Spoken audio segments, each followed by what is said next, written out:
Glutamine வந்துட்டு muscle ரெக்கவரிக்கும் muscle size build பண்றதுக்கும் help பண்ணும் அப்படின்னு சொல்லுவாங்க. இது வந்து தியரட்டிக்கலா தான் இருக்கு. நீ என்ன சொல்ற?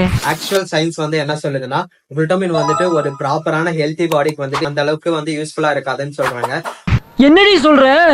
பிகாஸ் நம்ம ஹியூமன் பாடி வந்துட்டு அதோட அமினோ ஆசிட்ஸ் வந்துட்டு அது தானாவே ப்ரொடியூஸ் பண்ணிக்கும். ஈவன் வந்துட்டு அதோட எக்ஸ்ட்ரீம் லெவல், அதோட ஸ்ட்ரெஸ், அதாவது ஒர்க் அவுட் பண்ணும்போது ஹெவியா ஸ்ட்ரெஸ் ஆகும்ல, அப்ப கூட அதோட அமினோ ஆசிட் இம்பேலன்ஸ் வந்துட்டு நம்ம டயட் மூலியமாவும் அதுவே வந்து ப்ரொடியூஸ் பண்ணிக்கும். ஆனா இது புதுசா இருக்குண்ணே, புதுசா இருக்கு. சோ குளுட்டமின் வந்துட்டு அப்ப யார் தான் எடுக்கணும்னு பாத்தீங்கன்னா, குளுட்டமின் வந்துட்டு இப்போ பிளட்ல இருக்கக்கூடிய அமோனியா லெவல் இன்க்ரீஸ் இருக்குன்னா அவங்க வந்துட்டு டெய்லியும் வந்துட்டு 5 கிராம் குளுட்டமின் எடுத்தாங்கன்னா அது வந்து கம்மி பண்ணும். அதே மாதிரி பாத்தீங்கன்னா கிரான் டிசீஸ் உள்ளவங்க, அதாவது சில பேருக்கு பாத்தீங்கன்னா டைஜஸ்டிவ் என்சைம்ல இருக்கக்கூடிய ஒரு டிஷ்யூ வந்துட்டு ஸ்வெல்லிங் ஆயிருக்கும், அதனால வந்து ப்ராப்பரா டைஜஷன் ஆகாது.